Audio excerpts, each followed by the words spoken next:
You don't check your phone in the morning. Your brain does it for you. Think about what you did this morning. Before you were fully awake, before you'd made a single conscious decision, your hand found your phone. You scrolled. Nothing important. Nothing you'll remember by noon. You weren't looking for anything. You were just running the program. You're not struggling because life is hard. You're struggling because you've been running the same broken mental software since 7th grade and calling it a personality.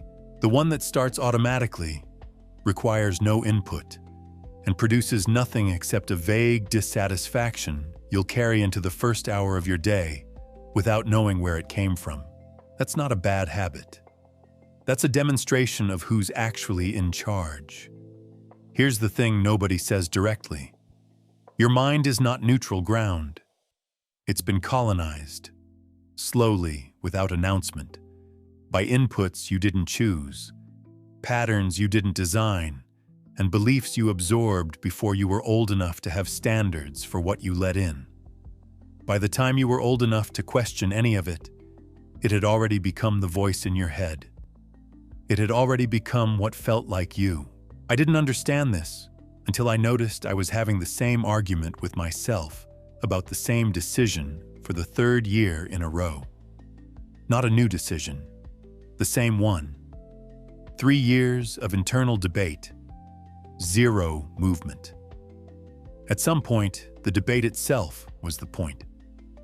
It had become a way of feeling like I was engaged with my life without actually changing anything in it. That's what contaminated thinking looks like from the inside. It doesn't feel like contamination. It feels like being thorough. Most people will spend their entire lives inside that feeling. Not because they're incapable of change, because nobody ever showed them that the voice doing the thinking is not a fixed feature of their existence. It's a product, built from whatever was available, updated rarely. Running constantly, you can update it, not with motivation, not with a better morning routine layered on top of everything that's already broken, with something more fundamental, a systematic examination of what's actually running your mind, where it came from, and whether you'd choose it if you were choosing deliberately. That's what this is. Not a promise that clarity is comfortable. Not a guarantee that what you find when you look honestly will be flattering. Just a precise, unsentimental process for getting your own mind back. Starting with the question you probably haven't asked. Who installed this thing? And did you ever actually agree to run it? Before we begin, tell me where you're listening from and what time it is for you right now.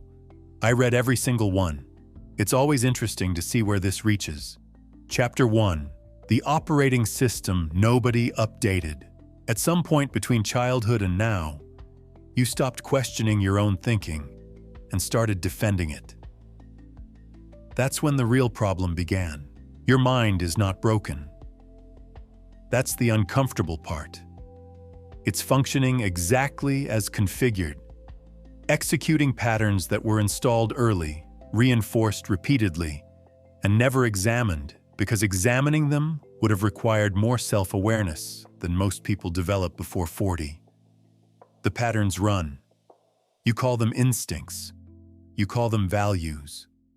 Sometimes you call them just the way I am, which is the most expensive sentence in the English language. Here's what's actually happening underneath that sentence. Neuroscience has a reasonably clear picture of this now. By your mid-30s, roughly 95% of your daily mental activity is automated. Not chosen, not deliberate. Automated. Habitual responses firing before conscious thought gets involved. Emotional reactions triggered by stimuli you're not even tracking. Beliefs operating as filters. Deciding in advance what information gets in and what gets screened out. You think you're seeing reality. You're seeing a version of reality pre-approved by software you installed before you were old enough to vote. The software was written by your parents, your teachers, the particular social environment you grew up inside. None of these people were malicious. Most of them were doing their best. But their best included their own unexamined patterns, their own inherited limitations, their own fears dressed up as practical wisdom. They passed that down because that's what people do. You received it because you were young and had no filter. And now it runs. That's not trauma. It doesn't require a clinical term. It's just how minds are built, through absorption, before consent is possible. The problem isn't that this happened to you. The problem is that you've spent your adult life treating the output of that early programming as truth instead of hypothesis. When you believe you're not the kind of person who takes risks, that's not self-knowledge. That's a conclusion someone reached about you when you were 9, possibly in response to one afternoon. When you believe money is fundamentally scarce, or success is for a different type of person, or that wanting too much leads to disappointment, those aren't philosophical positions. They're old code, running quietly, shaping every decision you make about your career, your relationships, and what you allow yourself to attempt. I spent years believing I was someone who needed a lot of time to make decisions. Thoughtful, I called it. Then someone pointed out that I'd been postponing the same 3 choices for 2 years. Thoughtful wasn't the word. The distinction that matters here is between a mind that's working and a mind that's working on the right problem. A well-functioning, anxious mind produces excellent anxiety. A well-functioning scarcity mindset generates creative reasons why things won't work out. The machinery is often impressive. The output is just pointed in the wrong direction. And because the machinery is impressive, because your rationalizations are articulate and your self-analysis sounds reasonable, you mistake the quality of the thinking for the quality of the conclusion. You are a very sophisticated system, reaching very outdated conclusions. That's fixable, but only if you stop confusing your current programming with your actual potential. The first step isn't meditation. It isn't journaling. It isn't a morning routine. It's something more uncomfortable than any of those things. It's accepting that the version of reality you've been navigating, the one that tells you what's possible, what you deserve, who you are, was not assembled by you. It was assembled for you, by people who were guessing, under circumstances that no longer exist, for a version of you that no longer exists either. What remains is the question of whether you're going to keep running their code or write your own. Chapter 2. The 5 infections. The most dangerous thought patterns aren't the ones that feel wrong. They're the ones that feel like clarity. They arrive with the texture of insight. They sound like self-awareness. They justify themselves using your own voice, your own history, your own logic. And because they're fluent in you, you don't recognize them as patterns at all. You recognize them as the truth about your situation. There are 5 of them. They infect almost everyone. And each one is particularly dangerous because it mimics something legitimate. The first is comparison, not the ordinary kind, where you notice someone's doing well and feel briefly motivated. The infectious kind is structural. It runs in the background continuously, measuring your internal experience against other people's external presentation and issuing verdicts. You see someone's result and compare it to your process. You see someone's highlight and compare it to your outtake reel. The comparison is never fair because it was never designed to be. It's designed to produce a specific output, the feeling that you're behind. Behind is a strange concept when you think about it. Behind what, exactly? Behind whom? On whose schedule? The The comparison virus never answers these questions because answering them would end the game. What it actually does is redirect your attention outward permanently, toward other people's metrics, other people's timelines, other people's definitions of progress, and while your attention is out there, nothing is being built in here. The second is perfectionism. People wear this one like a credential. High standards, they say. Attention to detail. What they mean, if they're being precise, is that they're afraid. Afraid of producing something that reveals the gap between who they are and who they'd like to be perceived as. Perfectionism isn't about quality. It's about control over judgment, specifically other people's judgment, and eventually your own. The result is a particular kind of paralysis that looks like diligence from the outside. Hours spent refining, weeks spent preparing. The work never ships because shipping means exposure, and exposure means the verdict might come back unfavorable. I've watched someone spend 4 months perfecting a business plan for a business they never started. The plan was genuinely impressive. The business didn't exist. Perfectionism produces excellent raw material for projects that never become real. The third is victimhood. This one is the most seductive because it offers the most immediate relief. If your situation is someone else's fault, you don't have to change anything. You just have to wait for the responsible party to fix it. The problem is that waiting is a full-time occupation. It crowds out every other possible activity, and the responsible party almost never shows up. Victimhood isn't always loud. It doesn't require self-pity or complaint. It can be quiet and intellectual. Sophisticated analysis of all the structural reasons your situation is difficult. The analysis is often accurate. The conclusion is still the same.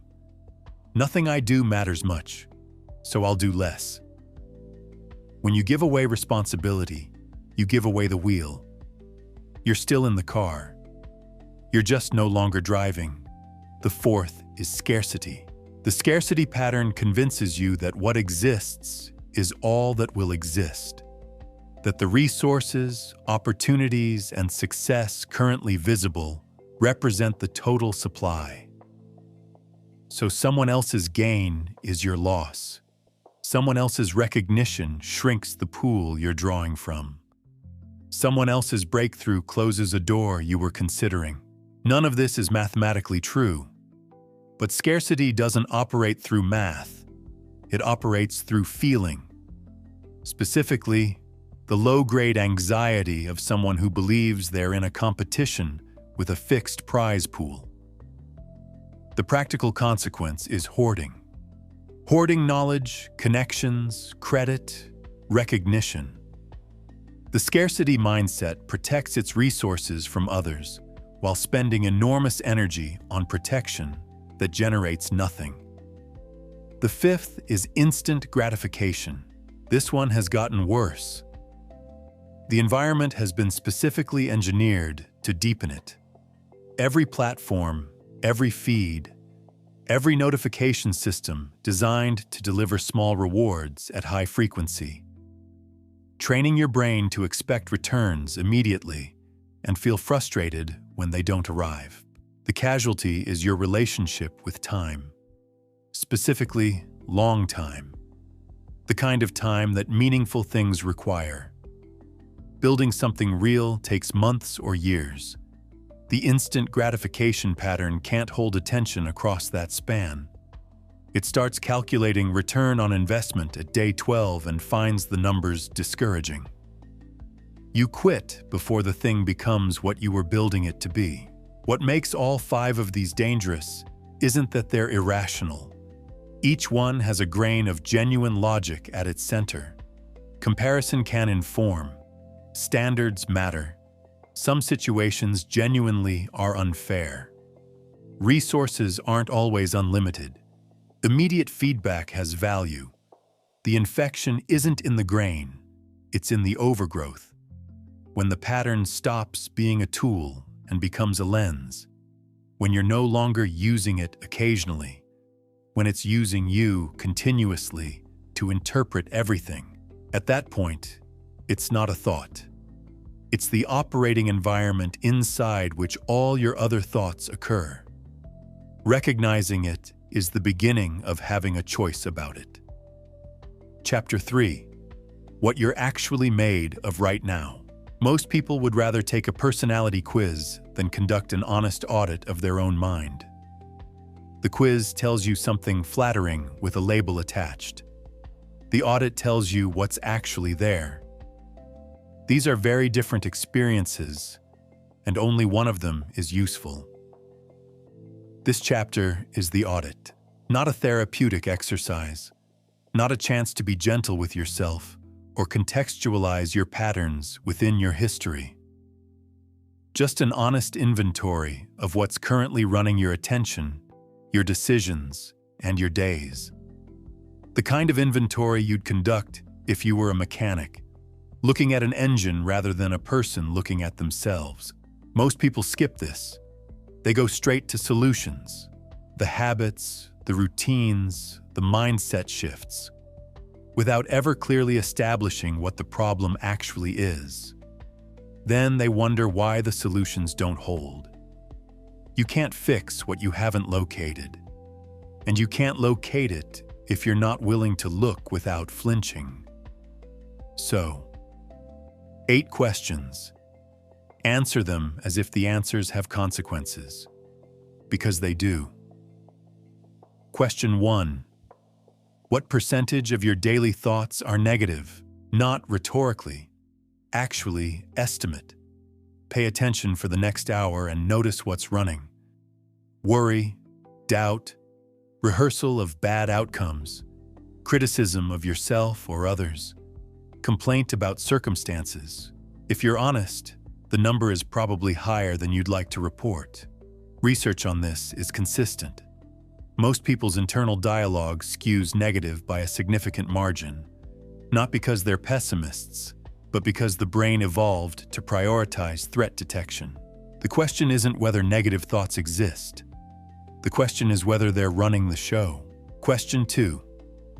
How many hours per day are you feeding your mind content that makes it worse?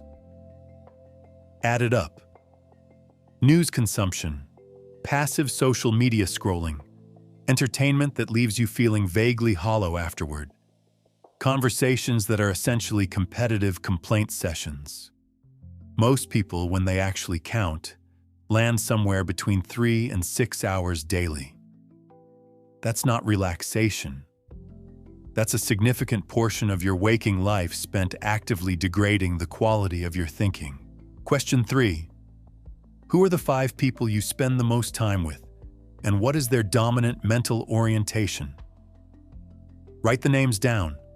Then, next to each name, write one word that describes how that person typically relates to their own life. Growing, stuck, bitter, curious, resigned, energized. You don't need a full psychological profile, just the dominant note. Then notice what chord those 5 words form together. That chord is playing inside your mind, whether you're aware of it or not. I had a period where 3 of my 5 were people who were exceptionally articulate about why things don't work out. Smart, funny, compelling arguments for limitation. I absorbed more of that than I realized until I spent a week away from all 3 and noticed my thinking had changed register entirely. Question 4. What do you actually believe about what's possible for you? Not what you say when someone asks about your goals. What you believe when you're alone at 2 in the morning and the optimism isn't performing. What does the quiet voice say about your ceiling? About what someone like you, with your background, your track record, your particular set of previous failures, is realistically going to achieve? That voice is your operating belief. Everything else is aspiration layered on top of it. An aspiration built on a foundation of quiet disbelief doesn't hold weight. Question 5. How do you respond to failure specifically? Not how you think you respond, how you actually respond. Do you move through it within days, extracting what's useful and continuing? Or does it settle in, becoming evidence, becoming narrative, becoming another data point, in the case you're building against yourself? The answer reveals the condition of what you might call your psychological immune system. Strong immunity processes failure quickly. Compromised immunity lets it spread. Question 6. How do you talk to yourself when no one is listening? This question makes people uncomfortable because the honest answer is often that they would never speak to another human being the way they speak to themselves. The standard of self-talk for most people is somewhere between harsh and genuinely cruel. And because it's internal, because there's no witness, it continues without accountability. You would end a friendship with someone who spoke to you the way you speak to yourself on a difficult day. But you can't end the friendship with your own mind. So you'd better change the conversation. Question 7. How much of your daily behavior is actually chosen versus automatic? Track a single day. Notice how many of your actions were deliberate decisions and how many were just what happened next. The habitual sequence your life runs when you're not paying attention. The phone check when you wake up. The pattern of avoidance around the thing you said you'd do. The emotional reaction that arrived before you had time to think. Most people, when they track this honestly, discover that the ratio of chosen to automatic is not flattering. Question 8. Are you actually taking responsibility for your life, or are you narrating it? There's a meaningful difference between these two activities. Narrating means maintaining a coherent story about why things are the way they are. The circumstances, the other people, the timing, the luck. The narration is often accurate. It just doesn't move anything. Taking responsibility means locating the variable you control and acting on it, even when the unfairness of the situation is real and documented. Narration is comfortable. Responsibility is productive. Most people, if they're honest, spend more time on the former. If you answered these questions without softening the answers, you now have something more useful than a personality type. You have a map of your actual mental terrain. The polluted areas, the strong areas, the patterns that are serving you, and the ones that are running you. The map isn't the destination, but you cannot navigate without one. And most people are driving without it. Chapter 4. The elimination phase. Before you build anything new, you have to stop adding to the problem. This is not an inspiring idea. It doesn't feel like progress. It feels like subtraction, which is exactly what it is, and exactly why most people skip it and go straight to the habits, the routines, the positive additions, the new morning structure. They layer good practices on top of an unchanged environment and wonder why the good practices don't stick. You can't out-supplement a bad diet. The analogy holds precisely. If you're continuously ingesting inputs that degrade your thinking, and most people are at significant volume, then any mental work you do is remedial at best. You're cleaning a floor with the faucet still running. So the first move is the faucet. The question worth sitting with isn't what should I add to my life? It's what is currently entering my mind on a daily basis that I would not choose if I were choosing deliberately. Because most of it isn't chosen. It's just what happens when you pick up your phone, turn on the television, open your social feed, or spend time with the people you've always spent time with. The inputs arrive through habit, through default, through the path of least resistance, and they are shaping your thinking whether or not you've consented to the influence. Let's be specific about what you're actually dealing with. News consumption is the obvious one.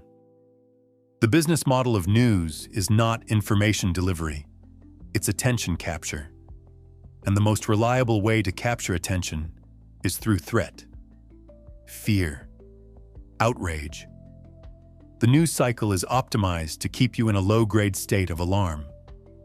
Not because the world is uniquely alarming right now, but because alarmed people stay on the page longer. You are not more informed for consuming more of it. You are more anxious. These are different outcomes. This isn't an argument for ignorance. It's an argument for dosage and source selection. There's a version of staying informed that takes 20 minutes and leaves you functional. Most people aren't doing that version. Social media is more complex because it contains genuine value mixed with genuine poison, and the algorithm has no interest in helping you separate them. The feed is not curated for your psychological health. It's curated for engagement, which means it amplifies whatever produces the strongest reaction, which is usually not the content that makes you feel capable and clear. What it produces, at volume, is comparison, distraction, and the peculiar modern anxiety of knowing what everyone you've ever met is doing at all times. The question isn't whether social media is good or bad. The question is what it does to your thinking at the specific dose you're currently consuming it. Most people, if they're honest, know the answer. Toxic relationships require more precision here, because the word toxic has been overused to the point of meaning almost nothing. What I mean is specific. People whose consistent presence in your life increases the volume of negative, limiting, or fear-based thinking in your own head. Not people who challenge you. Not people who disagree with you. People who, after time with them, leave your internal environment measurably worse, more doubtful, more cynical, more resigned. You become the average of your inputs. People are inputs. This isn't metaphorical. Your own internal commentary, the self-talk running continuously beneath everything else, is perhaps the most significant source of contamination because it's the one you can't walk away from. The average person generates hours of internal dialogue daily. If the dominant register of that dialogue is critical, fearful, or comparative, the effect accumulates. It's not one harsh thought. It's one harsh thought, repeated across thousands of iterations, gradually calcifying into belief. Now, the elimination phase is not about achieving some pristine, monastic mental environment. That's not a real destination. It's about identifying the specific inputs, at the specific volumes you're currently consuming them, that are producing net negative effects on your thinking, and reducing them. Deliberately, not forever necessarily. Just enough to stop the bleeding while you build something better. The practical structure of this is simpler than it sounds. For the first several days, the focus is digital.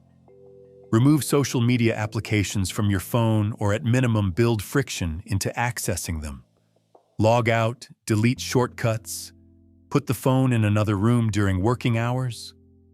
Stop consuming news entirely for 1 week.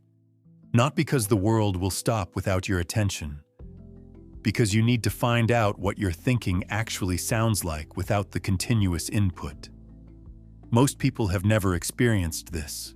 They're surprised by what they find, which is usually a mind that's quieter and more functional than they expected. Following that, the focus shifts to environment.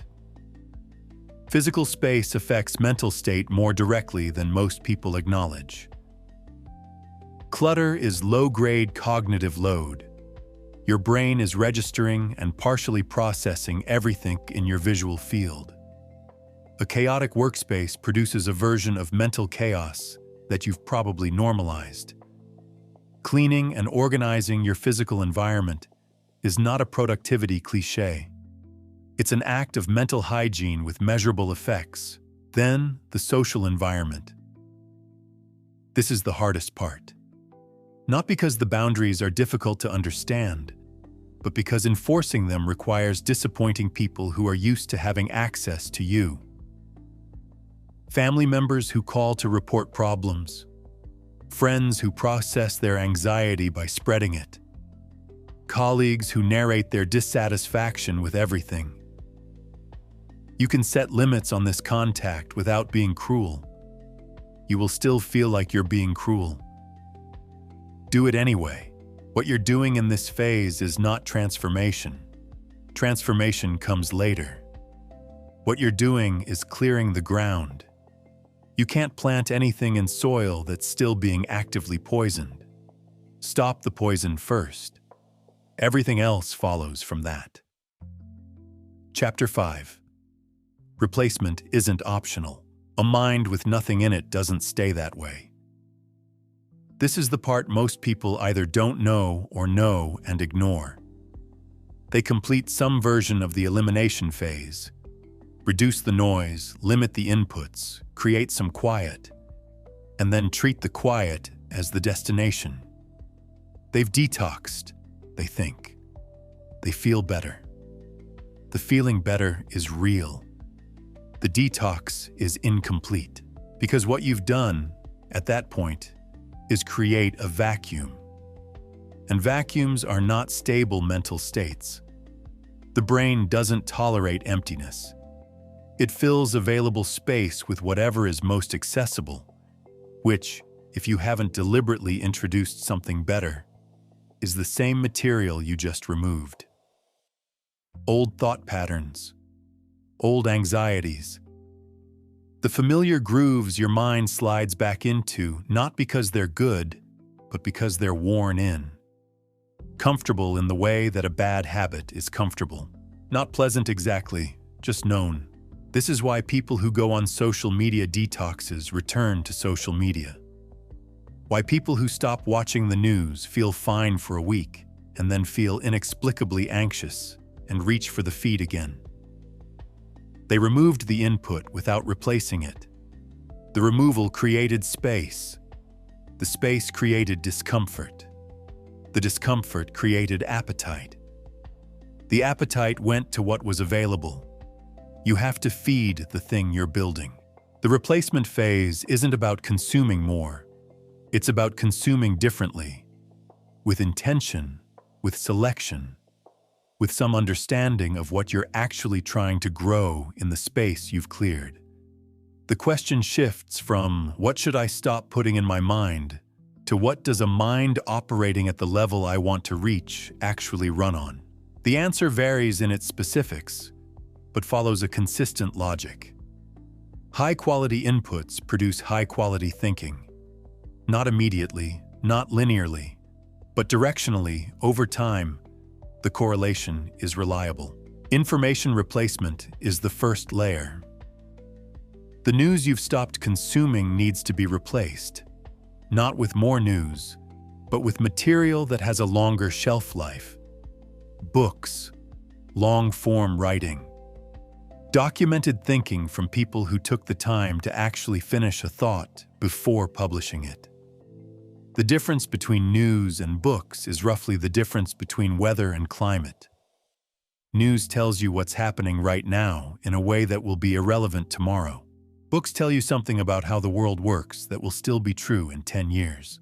The specific content matters less than the quality of thinking it models. You're not just acquiring information when you read. You're absorbing a way of processing, a style of reasoning, a standard for what a complete thought looks like. Spend enough time inside genuinely excellent thinking, and your own thinking begins to adjust toward that standard. This is a slow effect. It's also a reliable one.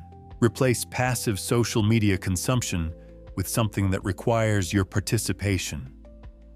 Podcasts that teach rather than perform. Courses that build a skill incrementally. Writing, even privately, because writing forces clarity in a way that passive consumption never does. You cannot write a vague sentence without noticing that it's vague. You can think one for years without noticing anything. Relationship replacement is the second layer, and the more important one. The people around you are not just social companions, they're cognitive environments. Spend significant time with someone, and you begin, without noticing, without choosing, to adopt their framing. Their assumptions about what's normal, their ceiling for what's possible, their tolerance for mediocrity, or their intolerance of it. This isn't weakness or lack of independent thinking. It's just how social animals are built. We calibrate to our reference group, which means the reference group is a strategic decision, not just a social one. This doesn't require replacing your existing relationships wholesale, which is neither realistic nor the point. It requires adding, deliberately, actively, people whose thinking operates at a level above your current ceiling. Mentors, peers who are building something, communities organized around growth rather than around shared complaint. The goal is to raise your average, to make the version of reality that feels normal in your social environment a more demanding and more expansive one. I've noticed that every significant shift in my own thinking has been traceable to a specific person whose proximity changed what felt possible. Not because they gave me information, because they were evidence. Their existence as a functioning human being doing the thing I thought was difficult was more persuasive than any argument. Find those people. Get close enough that their normal starts to feel like a reasonable target. The internal replacement is the third layer and the most continuous work. Your self-talk doesn't pause while you're doing the other things. It runs through all of it. Through the better inputs, the better relationships, the cleaner environment. And if the internal commentary hasn't been deliberately shifted, it will undercut everything else. You can read excellent books and spend time with high-functioning people and still narrate your own experience in the voice of someone who expects to fail. The replacement here is specific. When you catch a negative automatic thought, and you will frequently because they're fast and practiced, you don't suppress it. You replace it. Not with its opposite necessarily, with something more accurate. The negative thought is usually a distortion. The replacement should be a correction. Not "I'm terrible at this" becomes "I'm extraordinary at this." That's not a correction. That's a different lie. "I'm terrible at this" becomes "I'm early in this." And early looks like struggle. The correction has to be true. Otherwise, your brain rejects it immediately, the way a body rejects a mismatched transplant. The new thought has to fit the evidence. It just has to fit the evidence more accurately than the distortion did. Do this enough times, and something shifts. Not because you've tricked yourself into positivity, because you've gradually replaced a habit of inaccurate negative interpretation with a habit of accurate assessment. The accurate assessment is almost always less catastrophic than the distortion. That's the replacement phase. Not inspiration, not affirmations written on mirrors, just better material introduced deliberately into the space you cleared. Chapter 6. Rewriting the code. A limiting belief doesn't feel like a belief. It feels like a fact about the world. That's the entire problem, stated simply. If limiting beliefs announce themselves as opinions, as one possible interpretation among several, you'd examine them, question them, probably discard most of them. But they don't. They arrive with the full authority of direct observation. They feel like something you noticed, not something you concluded. And so they never get questioned. They just get applied, continuously, to every new situation that resembles the original one that produced them. This is what makes the rewriting phase harder than the elimination phase. Eliminating inputs is behavioral. You stop doing things. Rewriting beliefs is cognitive surgery, locating structures inside your own thinking that feel like the walls of the room rather than furniture you could move. The furniture has been there so long it left marks on the floor. You've stopped seeing it as movable. Here's what a limiting belief actually is, mechanically. It's a conclusion that was formed in response to a specific experience at a specific moment, usually under some form of stress or confusion, and then generalized far beyond the evidence that produced it. You failed at something once and concluded you're not the kind of person who succeeds at that thing. You were rejected and concluded that rejection is your probable outcome in similar situations. You tried, and it didn't work. And somewhere in the processing of that, you converted a single data point into a permanent rule. The belief then does something particularly insidious. It becomes self-confirming.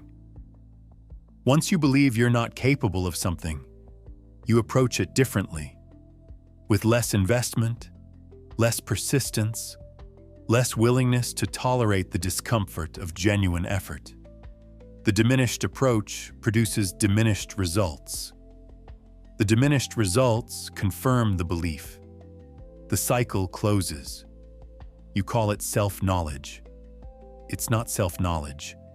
It's a loop. Breaking the loop requires 3 moves in sequence. The first move is location. You can't rewrite a belief you haven't identified. And most people haven't identified theirs because they've never separated what they believe from what they assume to be true. These feel identical from the inside. The exercise is to take a specific area of your life where your results consistently disappoint you. Career, money, relationships, health, creative output, whatever the area is, and work backward from the results to the beliefs that would logically produce them. If your financial results suggest someone who believes that comfort is the responsible choice over risk, you probably believe something like that. If your relationship results suggest someone who believes that closeness leads to disappointment, you probably believe something like that. The results are downstream of the beliefs. Follow the river upstream. Write what you find. The act of writing a belief down removes some of its authority. On the inside of your head, it has the status of reality. On paper, it has the status of a sentence. Sentences can be edited. The second move is interrogation. Once located, the belief needs to be questioned, not dismissed, not replaced immediately, but genuinely examined. Where did this come from? What was the original experience that produced it? How old was I? What were the actual circumstances? Is this conclusion supported by the full range of evidence available, or just by the evidence I've been selectively attending to? This last question is the important one. Confirmation bias means your mind has been collecting evidence for the belief while filtering out evidence against it. The belief feels well supported because you've been unconsciously building its case for years. The counter-evidence exists. You've just been routing around it. So find it deliberately. If you believe you're not capable of building financial success, find people who started from circumstances worse than yours and built it anyway. Not to inspire yourself, to disrupt the belief's claim to universality. It's not that no one in your situation succeeds. It's that you've been looking away from the ones who do. The interrogation doesn't need to produce certainty. It needs to produce doubt. Doubt is sufficient. A belief with doubt in it is a belief that can be changed. A belief held as fact cannot be touched. The third move is replacement. Precise replacement. Here's where most approaches to this go wrong. They replace specific limiting beliefs with generic positive ones. I can't succeed becomes I am successful. I'm not worthy becomes I am worthy and deserving. The problem is that your brain is not stupid. It knows what's true and what isn't.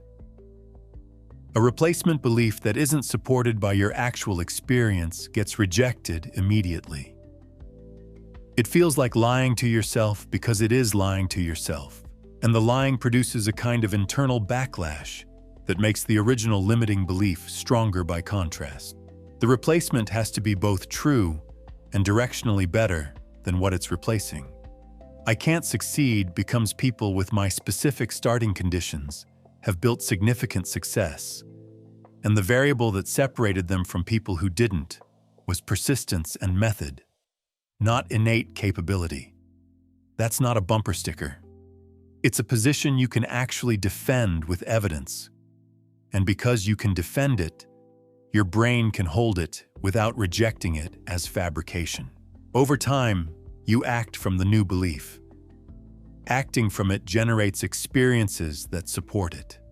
The support strengthens it. The original belief, starved of confirmation, contradicted by new experience, gradually loses its grip. This takes longer than anyone wants it to take. The original belief has years of reinforcement. The new belief has weeks. You're not going to feel the shift immediately. You're going to feel like you're performing a belief you don't fully hold, because initially you are. That's fine. Perform it anyway. There's a behavioral dimension here that matters more than it should. Identity changes through action at least as much as through cognition. You can think your way toward a new belief up to a point. Past that point, you have to act your way there. Every action taken from the new belief, even when the old belief is still loud, even when the outcome is uncertain, is a vote for the new identity. Enough votes and the election tips. The person you're trying to become is not waiting for you to feel ready. They started before they were ready. That's usually how you can tell them apart from everyone else. Chapter 7. What mental strength actually is. Mental strength is not what gets performed on social media at 5 in the morning. The cold plunge, the 400-pound deadlift, the 72-hour fast documented in real time. These things might be fine. They might even be useful. But the performance of difficulty is not the same as the capacity to function under it. And confusing the two is a mistake that produces people who are excellent at demonstrating resilience and brittle when actual pressure arrives unannounced and unfilmed. Real mental strength is quieter than its reputation suggests. It doesn't look like someone who never struggles. It looks like someone who struggles and continues anyway. Not heroically, not with a soundtrack, but functionally. They feel the fear and make the call. They feel the doubt and send the work. They feel the exhaustion and show up again. Not because they've transcended difficulty, because they've developed a specific relationship with difficulty that doesn't require it to stop before they can move. This is the distinction most people miss.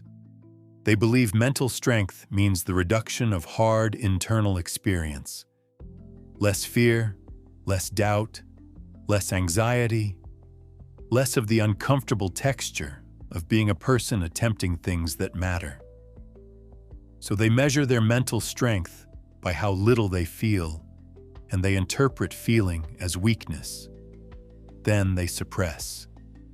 Then they perform. Then they wonder why they keep exhausting themselves. Mental strength is not the absence of difficult emotions. It's the expansion of your functional range while experiencing them. A structurally strong building doesn't resist wind by being rigid. It resists wind by being engineered to flex without breaking. Rigidity shatters. Engineered flexibility holds. The mentally strong person is not someone who has eliminated internal weather. They're someone whose structure can hold under conditions that would collapse a less developed one. What does that structure actually consist of? The first component is emotional awareness, not emotional expression, not emotional processing in the therapeutic sense, just the basic ability to know what you're feeling with enough precision to name it before it makes decisions on your behalf. Most people are operating with a significant delay between what they feel and what they know they feel. The emotion arrives, triggers a behavioral response, and only afterward, sometimes much later, do they recognize what happened. By then, the email has been sent. The conversation has gone sideways. The decision has been made from a state they weren't tracking. Emotional awareness closes that delay. Not to zero, that's not realistic, but enough that you catch the emotion before it acts. Enough that there's a moment, however brief, between feeling and behavior. That moment is where choice lives. Without it, you're not choosing. You're reacting. And reaction is the mental state of someone being controlled by their circumstances rather than navigating them. The second component is cognitive flexibility. The ability to hold a thought at arm's length and examine it rather than inhabit it completely. Most people are inside their thoughts. The thought, "I'm going to fail at this," isn't experienced as a thought. It's experienced as a preview of the future. The thought, "I'm not good enough," isn't a hypothesis. It's a verdict being read aloud. When you're inside a thought, you can't examine it. You can only experience it. Cognitive flexibility means developing the capacity to step outside. To observe the thought as a mental event rather than a fact about reality. To ask whether this is accurate, whether it's useful, whether it's the only possible interpretation of the available evidence. This sounds simple. It requires practice because the pull back into the thought is strong. The thought wants to be believed. It's insistent. The skill is in not complying automatically. The third component is stress tolerance, built, not assumed. Here's something most people don't do. They don't practice being uncomfortable. They manage their lives to minimize discomfort, which feels rational and turns out to be the opposite. Because the result of successfully avoiding discomfort is a mind that has no experience handling it. When difficulty arrives, and it always arrives, they have no trained response.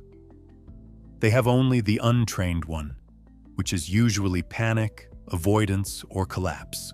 Stress tolerance is built through exposure. Controlled, intentional exposure to manageable discomfort, physical, social, cognitive, that trains the nervous system to register difficulty without treating it as catastrophe. Cold water, hard conversations, public exposure, deadlines with real stakes. Not for the experience itself, but for what the experience builds. Each successful navigation of discomfort is a data point your nervous system files under, "I can handle this." Enough data points and the file gets thick. I avoided difficult conversations for years under the label of being thoughtful. Then I had one I couldn't avoid. My preparation for it turned out to be nothing, because I had none. The conversation went badly in ways that thoughtful avoidance had not prepared me for. The fourth component is failure processing. How quickly and cleanly you move through a failure determines whether it becomes data or identity. Most people let failure become identity, not immediately. There's a period of processing, of feeling bad, of distance from the event. But somewhere in that period, The failure gets recruited into the ongoing narrative about who the person is. It becomes evidence, another entry in the case being built. And once it's identity, it stops being an event you experienced and becomes a characteristic you have. Failure as data is different. Data has a function. It tells you something about what works and what doesn't. It updates your model. It's useful. Data doesn't define you, it informs you. The mentally strong person processes failure primarily as information. They extract what's there, adjust accordingly, and continue. The extraction can hurt. It should hurt. That's not the problem. The problem is when the hurt becomes the story instead of the extraction. The fifth component is sustained focus under pressure. The ability to think clearly when the conditions for clear thinking are worst. This is the component that most distinguishes high performers from everyone else. Not in training conditions, but in actual pressure conditions. Anyone can think clearly in a quiet room with no stakes. The question is, what happens to the quality of your reasoning when the stakes are high, the time is short, and the outcome is uncertain? Most people's thinking degrades significantly under those conditions. Mentally strong people's thinking degrades less. This is trainable. Specifically through deliberately practicing high-stakes thinking in simulated pressure conditions, decisions made with time constraints, presentations delivered to audiences that intimidate, problems solved under observation. The more you train the skill under pressure, the less the pressure disrupts the skill. Mental strength is not a personality trait. It's not something you either have or don't. It's infrastructure, built through specific practices, over time, to a specific purpose. The purpose is simple: to remain functional when everything in you is lobbying for dysfunction. That's it. That's the whole thing. Chapter 8. The prison with an unlocked door. The most efficient prison ever designed requires no guards, no walls, and no locks. It just requires that the prisoner never questions whether they're actually imprisoned, that they mistake the boundary for the edge of the world rather than the edge of their current thinking, that they organize their entire life within the available space and call it reality. Most people are living in exactly this structure. Not because they're weak or unaware or less capable than the people who aren't, but because the bars are made of something that doesn't look like bars. They're made of conclusions. Repeated conclusions, held long enough to achieve the status of fact. And facts don't get questioned. Facts are just what's true.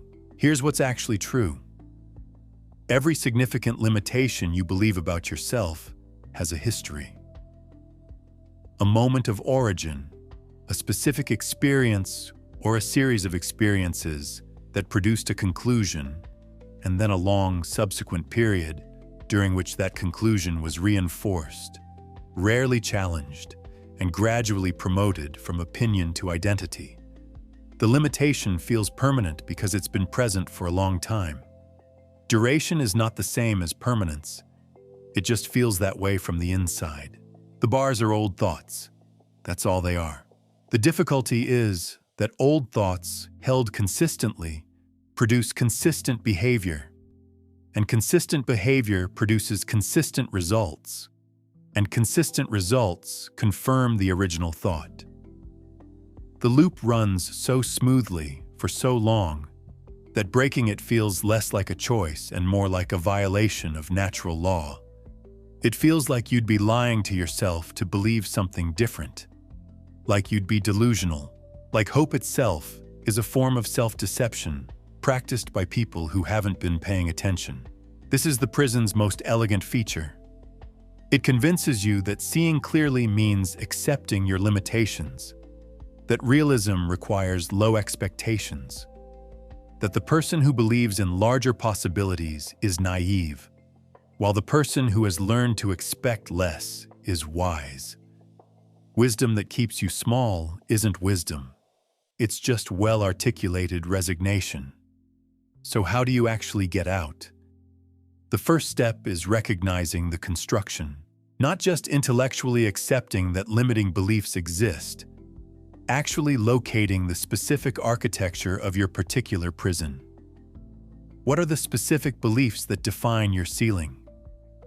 Write them as sentences, not vague feelings of inadequacy, specific claims. I am not the kind of person who builds wealth.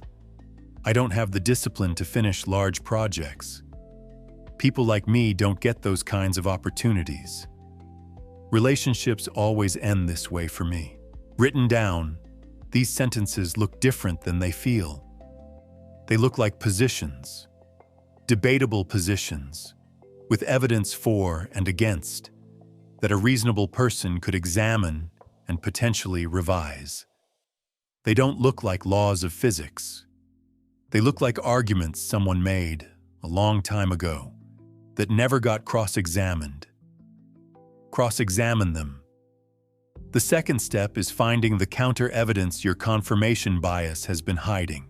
Your mind has been selectively collecting evidence for the prosecution while ignoring the defense. This isn't conspiracy. It's how confirmation bias operates, automatically, continuously, below the level of awareness.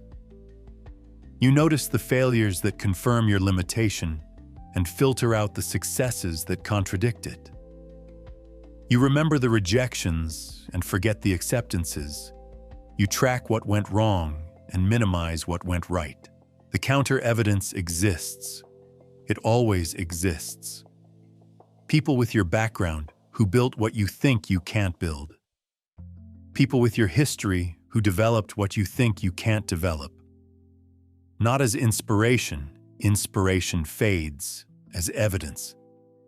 Concrete, specific, documented evidence that the conclusion you've been treating as fact is not universally supported by the available data.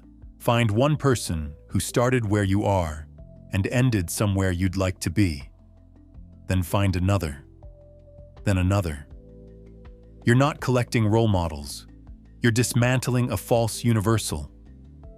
The belief that no one in your position succeeds requires that no one in your position has succeeded. Find the ones who have, and the belief loses its strongest claim. The third step is installing replacement beliefs that can actually hold weight. This requires precision. A vague positive belief is not structurally sound.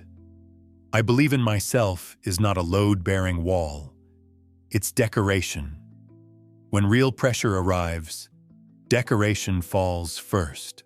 A structurally sound replacement belief is specific, evidence-supported, and actionable.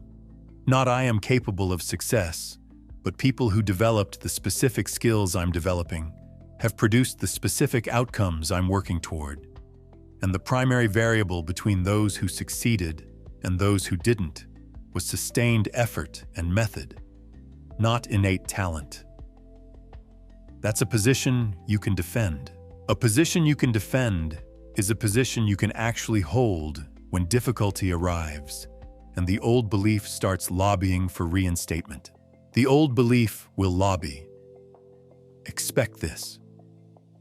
When you attempt something beyond your previous ceiling and it's hard, and it will be hard, the old belief will arrive with its complete case history and argue that the difficulty is confirmation. That struggling means you were right to have low expectations, that the smart move is retreat. The new belief has to be strong enough to answer that argument. Vague positivity cannot answer it. Specific, evidence-based conviction can. The fourth step is generating new experience. Beliefs change through cognition up to a point.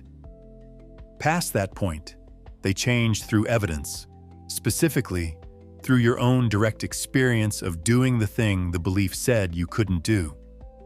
Not perfectly, not successfully necessarily. Just doing it. Attempting it with genuine investment and surviving the attempt. Every genuine attempt at something beyond your current ceiling is an act of prison reform. You don't escape all at once. You weaken one bar at a time. Each attempt that doesn't kill you, each failure you process and continue through, each difficulty you navigate without retreating, removes some of the structural integrity from the limitation. The bars thin. The space expands. Slowly, unmistakably. Start with something small enough to attempt genuinely, but large enough to feel like a stretch. Not a comfortable action dressed up as courage. An actual stretch. Something that activates the old belief. Something that produces real resistance. Something you're not sure you can do. Do it. Process what happens. Do it again, or do the next thing. Build the record of attempts. The record matters more than the outcomes. You're not trying to prove you can succeed. You're trying to prove you can try. Once trying is established, once the act of attempting difficult things is part of your identity, success becomes a matter of iteration rather than a question of fundamental capability. The fifth step is surrounding yourself with people for whom your ceiling is the floor. Environment shapes belief more powerfully than intention does. You can intend to believe larger things while living inside a social environment where small thinking is the norm. The environment wins, not because you're weak, because the environment is continuous and your intention is intermittent. Find people for whom the thing you're afraid to attempt is just Tuesday. People for whom the scale you're intimidated by is simply their operating level. Spend enough time in that environment, and your sense of what's normal recalibrates, not through inspiration, through exposure. The extraordinary becomes ordinary. The impossible becomes merely difficult. The difficult becomes a matter of method. The prison is real in the sense that you've been living inside it. It's not real in the sense that it can hold you if you decide to leave. The door has always been unlocked. You just kept reading the sign that said it wasn't. Chapter 9. How the brain actually changes. Neuroplasticity has become a motivational buzzword, which is unfortunate because the actual mechanism is more useful than the inspiration. When people say your brain can change, they usually mean it as encouragement.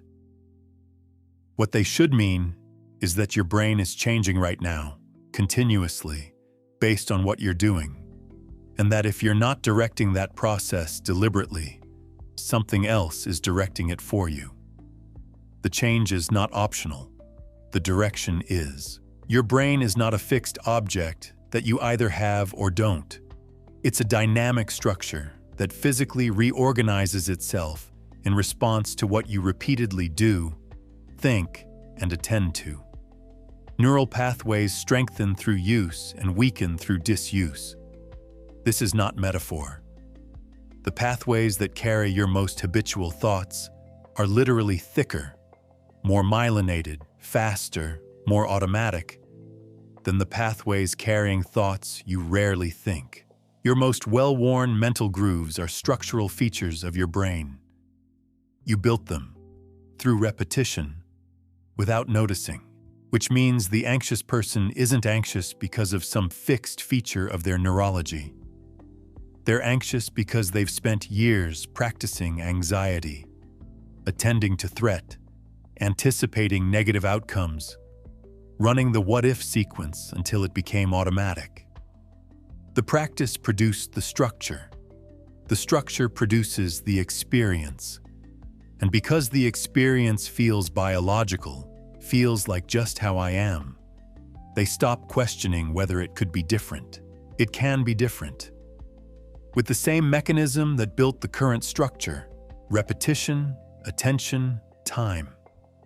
But there are specific principles that determine whether the rewiring actually happens or whether you're just thinking inspiring thoughts that don't change anything structural.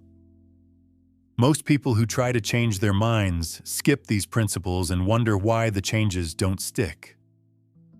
The first principle is focused attention. Your brain strengthens whatever you consistently attend to, not whatever you intend to strengthen. Whatever you actually, repeatedly, direct your attention toward. Intention without attention is a planning document that never gets executed.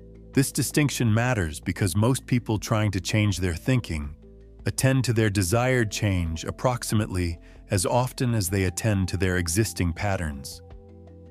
They spend 10 minutes in the morning on positive practices and 8 hours running the default programming.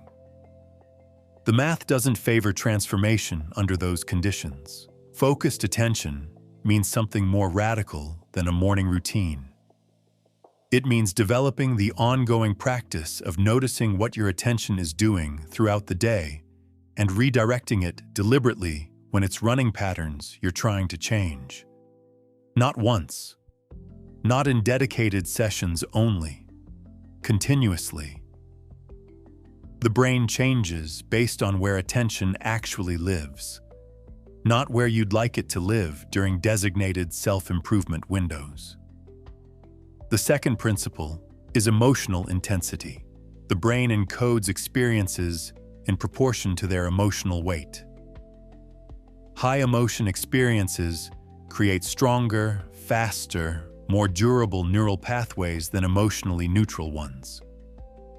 This is why you can remember specific details of significant emotional events from 20 years ago, but can't remember what you had for breakfast on an ordinary Tuesday. You can use this deliberately. When you're working to install a new belief or mental pattern, don't run it as a cognitive exercise. Flat, analytical, uninvested. Generate genuine emotional engagement with it. Visualize outcomes with enough vividness that you feel them rather than merely picture them. Connect the new pattern to things that genuinely matter to you. Real stakes, real consequences, real people. The emotional charge accelerates the structural encoding. Conversely, when you're trying to weaken an existing negative pattern, practice observing it with emotional distance rather than full engagement. The pattern survives on the charge it carries. Reduce the charge through meditation, through deliberate observation without reaction, and you reduce the structural reinforcement. You're essentially practicing not practicing it. The third principle is progressive challenge. Your brain adapts to whatever level of challenge you consistently expose it to. Present it with the same level of difficulty indefinitely, and it optimizes for that level and stops developing. Present it with progressively greater challenge, and it continues developing to meet the demand. This is the principle behind physical training applied to mental training. You don't get stronger by lifting the same weight forever. You get stronger by incrementally lifting more than you could lift before. The brain responds to the same logic. Comfortable mental tasks. Tasks within your current capability. Maintain your current capability. Uncomfortable mental tasks. Tasks at the edge of your current capability. Expand it. The practical implication is that you should be regularly operating at the edge of your cognitive comfort zone. Learning things that don't come easily. Solving problems you haven't solved before. Engaging with ideas that challenge your existing models. Not constantly. Recovery matters, and we'll get to that. But regularly enough that your brain is consistently receiving the signal that its current capacity is insufficient for current demands. Most people spend their cognitive lives well within their comfort zone. They do the familiar things, think the familiar thoughts, engage with the familiar problems. Their brains are competent and static. The competence is comfortable. The stasis is invisible until they need to do something that requires more than what the static competence can deliver. The fourth principle is repetition over time. This is the one people most consistently underestimate. The brain doesn't change based on intensity alone. It changes based on consistent repetition across sufficient time. A single powerful experience can initiate change. Repetition consolidates it. Without repetition, even strong experiences fade. The neural pathway gets established but not strengthened, and without continued use, it thins again. This is why motivation-based change fails. Motivation produces intensity without guaranteed repetition. You feel strongly, you act strongly, and then the feeling diminishes as feelings do, and without the feeling, the action stops. The pathway started forming and then got abandoned. 3 weeks later, you're back where you started with the added weight of another failed attempt. Systems produce repetition regardless of motivational state.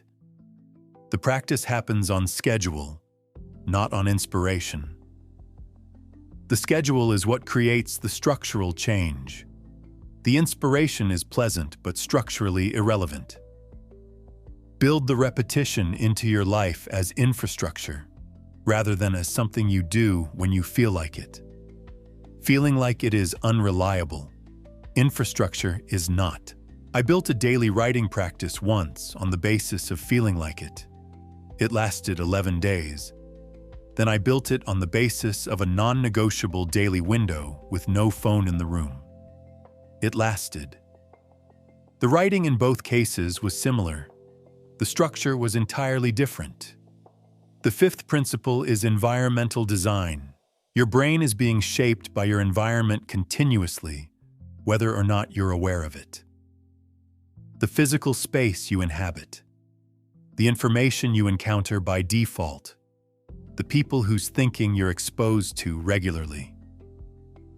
All of these are inputs to a brain that is constantly reorganizing in response to inputs.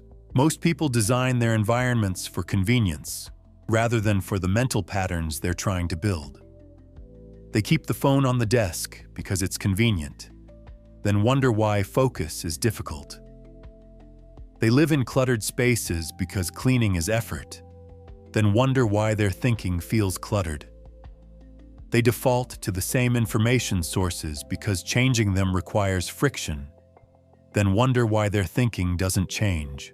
Environment is not background, it's input. Design it as input. This means making deliberate choices about what your default environment contains and doesn't contain. What's visible when you sit down to work? What information arrives without you seeking it? What the physical texture of your daily experience is? These aren't aesthetic choices. They're neurological ones. The brain you have at the end of a year of deliberate environmental design will be measurably different from the brain you'd have after a year of default environmental drift. The daily difference is invisible. The cumulative difference is not. Change is not a decision, it's a design. Decide what you want to build. Then engineer the conditions that make building it inevitable. Chapter 10. Building an immune system for your mind. Cleaning your mind without protecting it is just a slower version of the original problem. You've done the work, eliminated the inputs, replaced them with better material, begun the process of rewriting the beliefs that were running you. The thinking is clearer. The internal environment is quieter. You feel, for perhaps the first time in a long time, like your mind is actually yours. And then life continues. The world does not pause to respect your detox. The same feeds exist. The same people are still in your orbit. The same cultural pressure to think small, consume constantly, and compare yourself to carefully curated strangers is still operating at full volume. Without protection, the cleaned mind recontaminates. Not dramatically, gradually, the way a freshly painted room yellows in a smoky environment. So slowly, you don't notice until the yellow is just the color of the room again. Most people don't build the immune system because they don't understand that they need one. They think the cleaning is the finish line. It isn't. It's the starting line. The finish line is a mind that can maintain its clarity under continuous environmental pressure. Not because it's isolated from the pressure, but because it's developed sufficient resistance to it. Immunity is not invulnerability. A strong immune system doesn't mean you never encounter pathogens. It means your system identifies and neutralizes them before they establish themselves. The mentally immune person encounters the same negativity, manipulation, and limiting influence as everyone else. They just process it differently. The contamination doesn't take hold because the defenses are operational. Here's what those defenses actually consist of.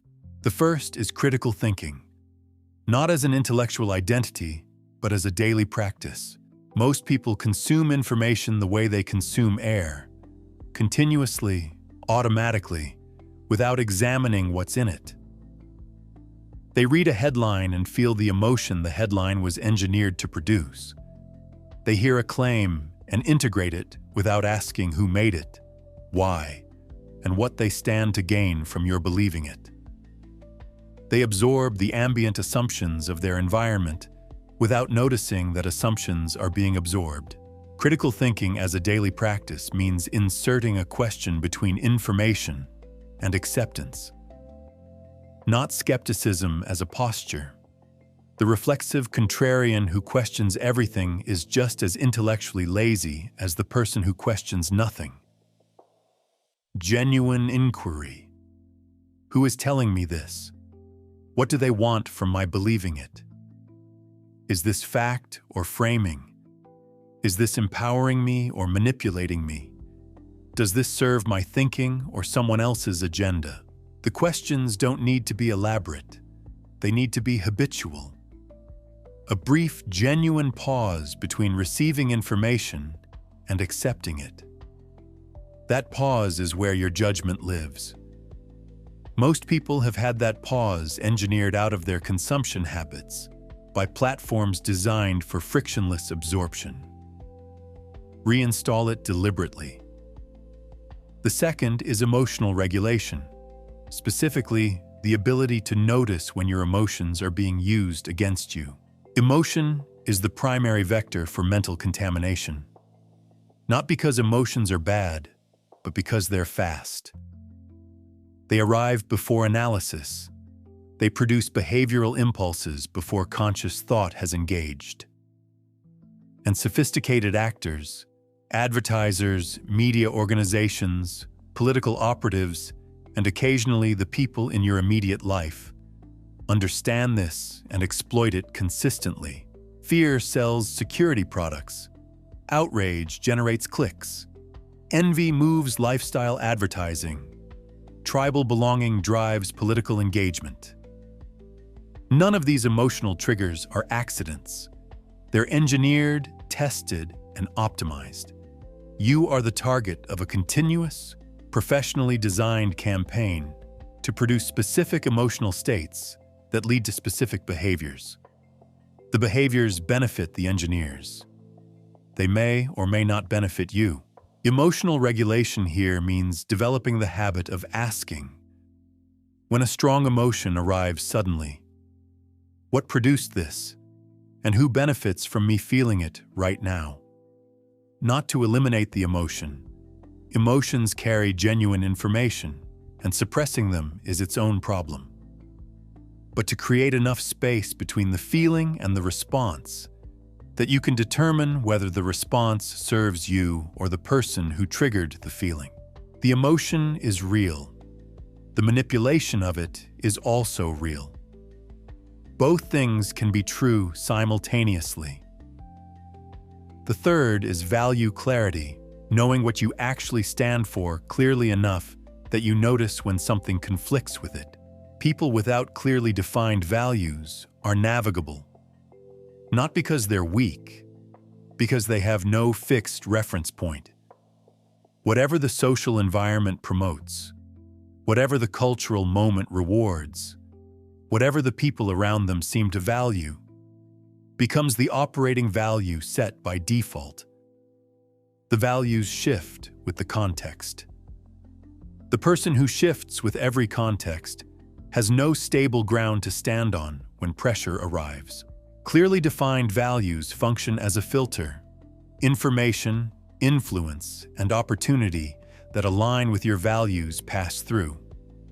Information, influence, and opportunity that conflict with your values get flagged. Not necessarily rejected, but examined before being integrated. The filter doesn't make you rigid. It makes you coherent.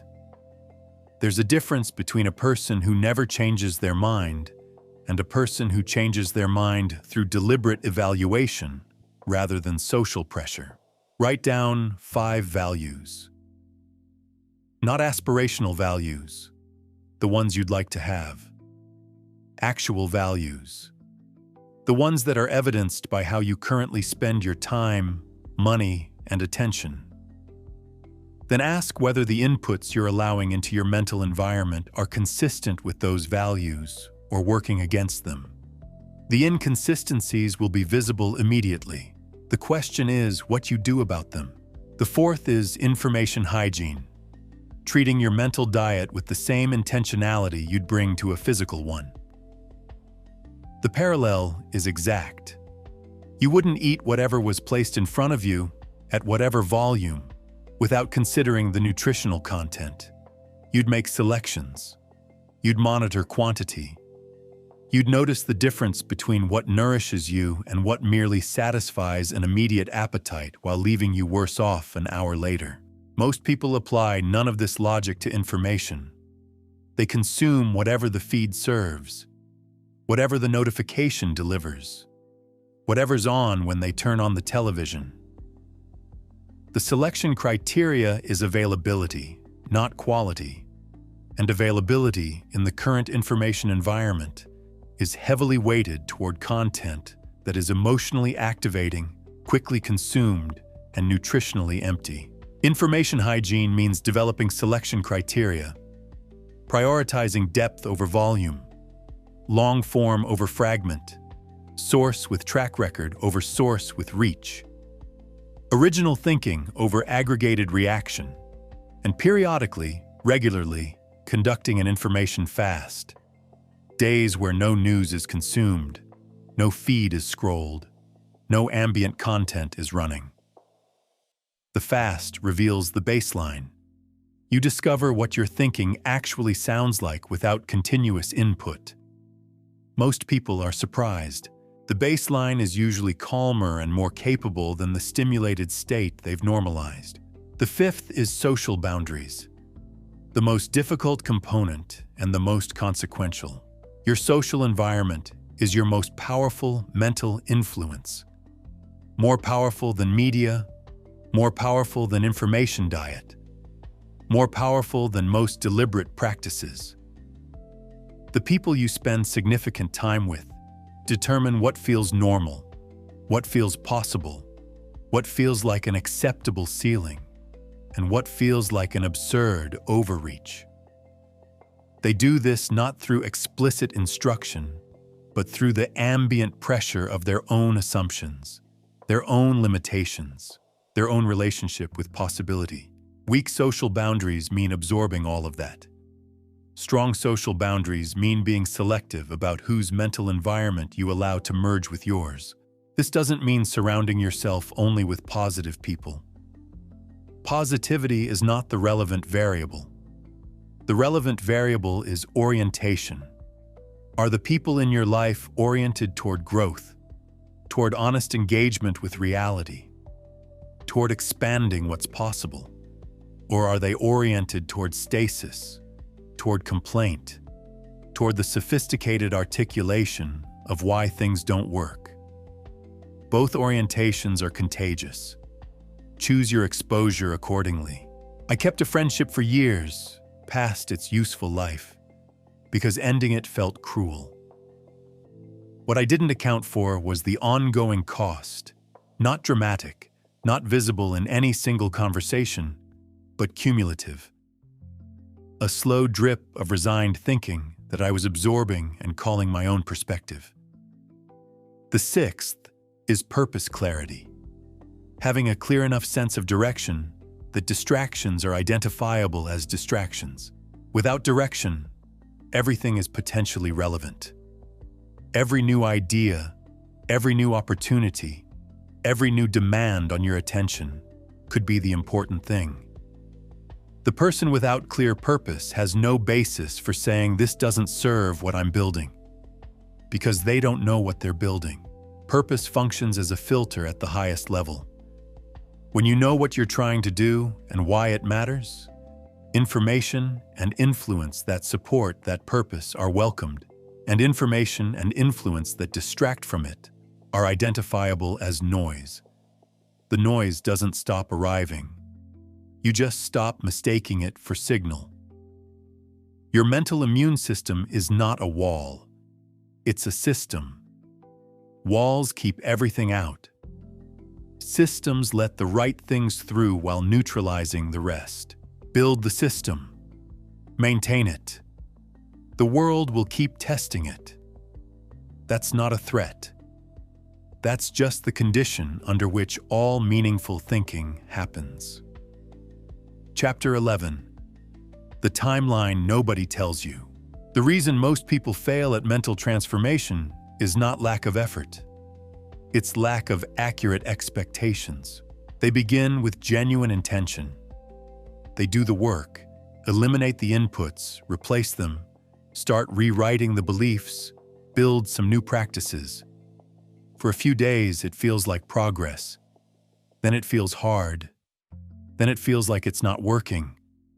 Then they stop.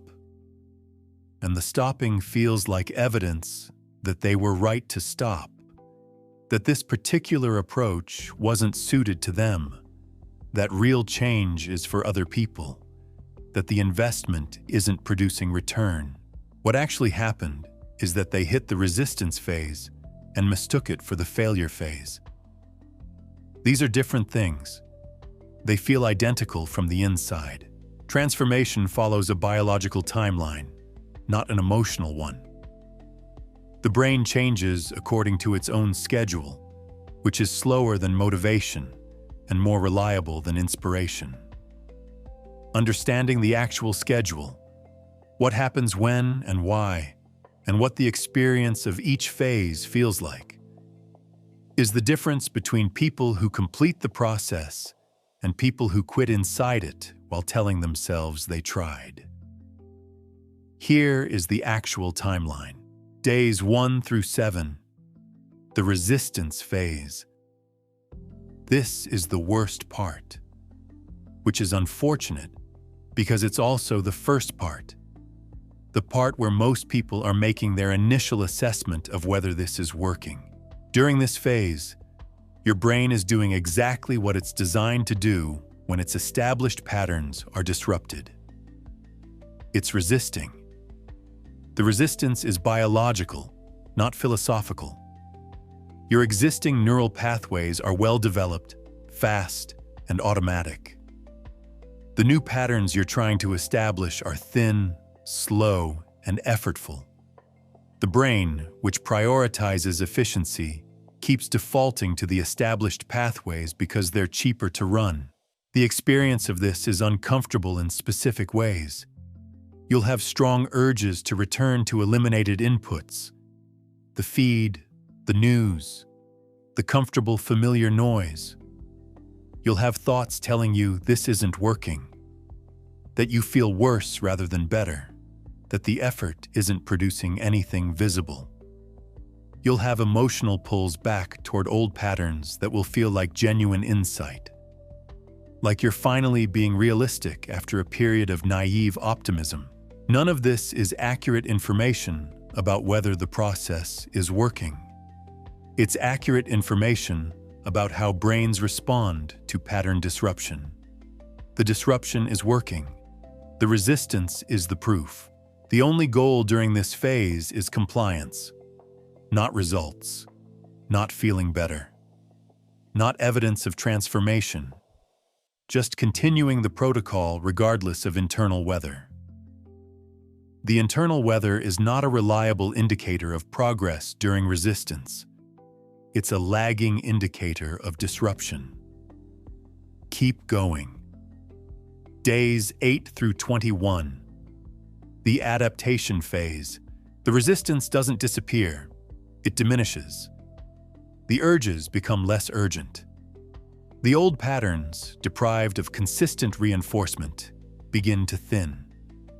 The new patterns, receiving consistent reinforcement, begin to strengthen. You start noticing small changes. Clarity in the morning, less reactivity in difficult conversations, a quieter quality to the internal commentary. This is where a specific and predictable mistake gets made. The improvement feels like arrival, like the work is complete, like you've done enough to lock in the change and can now relax the discipline. People who feel better stop doing the things that made them feel better. They reintroduce the eliminated inputs. They skip the new practices. They treat the symptom relief as a cure. Within days, sometimes hours, the old patterns begin reasserting themselves. The person concludes the approach was temporary, that it worked for a while but didn't produce lasting change. What they don't see is that they stopped before the change became structural. They felt better because they were in the adaptation phase. They regressed because they treated the adaptation phase as the finish line. The adaptation phase is when the real neural rewiring is happening. The feeling of improvement is a signal that the process is working, not a signal that the process is done. Maintain strict adherence precisely because things are improving. The improvement is the reward for the work. Keep working. Days 22 through 90. The integration phase. This is when the new patterns begin to feel natural rather than effortful. The practices that required significant willpower in the early weeks start becoming habitual, lower cost, more automatic, less dependent on active decision-making to sustain. The old patterns, significantly deprived of reinforcement, feel increasingly foreign. You'll notice yourself declining mental junk food, not through disciplined resistance, but through genuine disinterest. The appetite changes. Your thinking during this phase will be measurably different from your thinking at the start. Clearer, less reactive, more capable of sustained attention. The difference won't be dramatic from day to day, but if you compare your current internal experience to your experience at day 1, the distance will be significant. The risk here is subtler than in the adaptation phase. It's not premature celebration. It's gradual relaxation, the slow loosening of practices that feels reasonable because things are going well. A day without meditation becomes 2. The information hygiene becomes slightly less rigorous. The social boundaries develop small exceptions. Each individual relaxation is minor. The cumulative effect, over weeks, is a slow drift back toward the old baseline. Mental hygiene during the integration phase should be treated like physical hygiene. You don't stop brushing your teeth because your teeth feel clean. The cleanliness is the result of the practice. Discontinue the practice, and the cleanliness doesn't hold. The practices are not leading to a state where you won't need the practices anymore. They are the state. Days 91 through 365. The mastery phase. Something shifts during this phase that is difficult to describe without sounding either mystical or like marketing copy. So I'll be precise instead.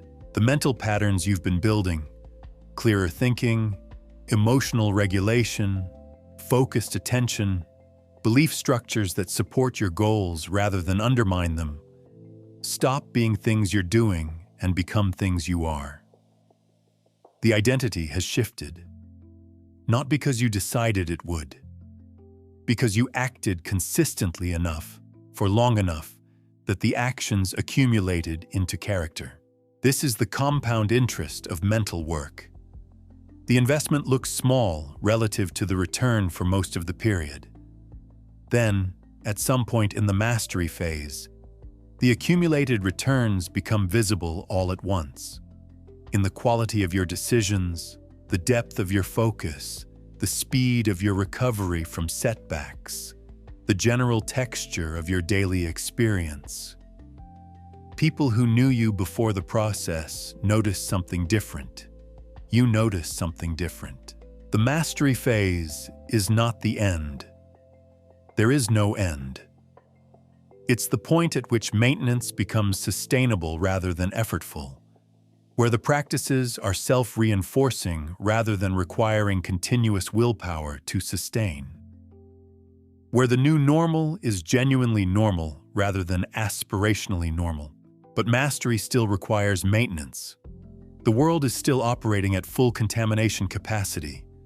The inputs are still arriving. The pressure is still present. Mastery means you handle it differently. Not that you've become immune to it in the sense of being unaffected. You're affected. You process it faster, more cleanly, with less residual damage. Throughout all 4 phases, setbacks will occur. Days where the old patterns reassert themselves completely. Weeks where the progress feels reversed. Moments where the limitation you thought you'd outgrown is suddenly loud again. These are not failures. They're the wave pattern of nonlinear progress. Transformation doesn't move in a straight line. It moves in a direction, with significant variation around the trend. The direction is what matters. The variation is what tests whether you've understood that the direction is what matters. Keep a daily record. Not elaborate. A single line rating your mental clarity, focus, and emotional regulation on a scale of 1 to 10. Don't evaluate single days. Evaluate rolling averages across weeks. The single days are noise. The rolling average is signal. When you can see the signal clearly, the noise stops feeling like evidence of failure. The timeline is longer than you want it to be. It's shorter than the time you've already spent living with a mind that wasn't working for you. That's the relevant comparison. Chapter 12. Focus as a survival skill. Somewhere in the last decade, the ability to think one complete thought became unusual, not difficult. Not rare in the way that exceptional talent is rare. Unusual in the way that a quiet room is unusual. Something you notice precisely because the baseline has shifted so far in the other direction that its absence feels like the norm. Most people can no longer sit with a single idea long enough to actually develop it. They get 3 sentences in and feel the pull. The pull wins. The idea doesn't get finished. This happens dozens of times a day, and nobody marks it as a loss because everybody's doing it. It is a loss, a significant one. Focus is not a productivity concept. It's not about getting more done in less time, though that's a side effect. Focus is the basic cognitive requirement for doing anything that actually matters. Deep thinking, complex problem solving, creative work, genuine understanding of difficult ideas. None of these happen in the fragmented, interrupted, notification-punctuated mental state that most people now treat as normal working conditions. They require sustained, uninterrupted attention across a span of time long enough for genuine cognitive depth to develop. Without that depth, you're working at the surface of everything. Surface work looks like work. It produces the feeling of busyness. It doesn't produce the outcomes that deep work produces, because deep work is a different cognitive activity, not just more of the same thing, but qualitatively different in what it generates and what it builds in the person doing it. The neuroscience here is reasonably clear. When you engage in sustained, focused attention on a cognitively demanding task, you enter states of processing that are not accessible during fragmented attention. Problems get solved that couldn't be solved in shallow mode. Connections get made between ideas that don't appear when you're moving quickly between stimuli. Understanding deepens in ways that reading quickly never produces. The quality of thinking that happens during genuine deep focus is categorically different from the quality of thinking that happens during the interrupted, multitasking, notification-responsive mode most people call work. And it's becoming rarer, which means it's becoming more valuable. Here's what's actually happening to your focus capacity and why recovery is harder than it sounds. Your attention system was not designed for the current information environment. It was designed for an environment where stimuli arrived at a pace the nervous system could process, where the signal-to-noise ratio was manageable and sustained attention on a single object was the normal cognitive mode. The current environment delivers stimuli at a rate and volume that the attention system cannot process sequentially. So it adapts. It shifts to a mode of continuous partial attention, scanning broadly across multiple stimuli rather than going deep on any single one. This adaptation is functionally useful for navigating the information environment. It's cognitively devastating for doing anything that requires depth. The adaptation becomes structural over time. The neural pathways associated with sustained deep attention thin from disuse. The pathways associated with rapid attention switching thicken from constant use. Your brain becomes expert at the thing you're practicing, which for most people is distraction. They've spent years training their attention system for fragmentation and then wonder why focus feels difficult. It feels difficult because they've been practicing its opposite. Recovery is possible. The same neuroplasticity that allowed the degradation allows the restoration. But it requires deliberate, consistent practice of the thing that was lost. And it will feel, initially, like deprivation, because the attention system has been trained to expect continuous stimulation, and the absence of stimulation registers as discomfort. That discomfort is withdrawal. It passes. What remains, once it passes, is the capacity for genuine depth. The first principle of rebuilding focus is monotasking. One thing, complete attention, no parallel inputs.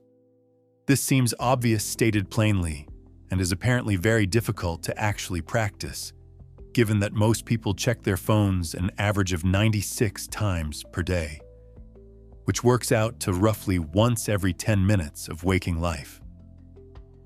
That's not multitasking. That's an attention disorder that's been normalized through ubiquity. Monotasking means that when you're working, you're working. One application open, phone in another room or off entirely. No music with lyrics, no television in the background, no podcast running as cognitive wallpaper. Just the task and your full attention on it. This will feel uncomfortable for the first several sessions. The discomfort is not evidence that you need the stimulation. It's evidence that you've been conditioned to expect it. The second principle is structured deep work sessions, not working harder. Working in a specific way. Extended periods of distraction-free concentration on cognitively demanding tasks, with clear beginning and end points and genuine protection of the interval between them. Start with sessions of 60 to 90 minutes. Choose your most important cognitive task. The thing that requires actual thinking, not just execution. set a timer. Eliminate every possible interruption source. Work until the timer ends without checking anything. Then take a genuine break. Not a phone scroll, which is not a break for your attention system, but something that actually rests it. Walk. Sit quietly. Have a conversation that isn't about work. Build the session length gradually. The goal is eventually 2 to 4 hours of genuine deep work daily, not continuously, broken into blocks with recovery intervals. This duration sounds ambitious and is entirely achievable by anyone who practices it systematically. The people who currently work this way are not exceptional. They're just trained.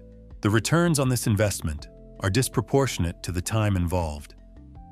2 hours of genuine deep focus on your most important work produces more meaningful output than 6 hours of fragmented, shallow work. Not because you're working harder, because you're accessing a quality of thinking that the fragmented state doesn't reach. The third principle is attention restoration. Actual restoration, not stimulation wearing the costume of rest. Your focus capacity is a depletable resource within a given day. Extended deep work depletes it. It needs genuine recovery to replenish. The problem is that most people's idea of rest is activity that depletes it further. Scrolling feeds, watching stimulating content, consuming rapid-fire information. This is stimulation. It is not rest. Genuine attention restoration comes from activities that engage a different cognitive mode. Walking in nature, which research consistently shows restores directed attention capacity. Conversation that's genuinely enjoyable rather than task-oriented. Physical exercise that requires presence but not complex problem-solving. Quiet. Actual quiet, with no content running. These activities allow the directed attention system to recover while other capacities remain active. The distinction matters because people who don't restore properly find their focus capacity degrading across the day rather than remaining stable. They do one good session of deep work and then find subsequent sessions increasingly poor. They conclude they can only work well in the morning. What they've actually discovered is that they're not recovering between sessions. The fourth principle is progressive training. Like any capacity that's been degraded through disuse, focus improves through deliberate, progressive practice. Start with the capacity you currently have. Honest assessment of how long you can sustain genuine focused attention before the pull becomes irresistible, and extend it incrementally. Meditation is the most direct training for this. Specifically, concentration meditation, the practice of holding attention on a single object and returning it without judgment every time it wanders. 5 minutes of this daily is more valuable for focus development than most productivity systems. Not because it's relaxing, because it's practicing the exact cognitive skill that deep work requires. Directing attention, noticing when it wanders, redirecting it. Thousands of repetitions of that cycle build the muscle.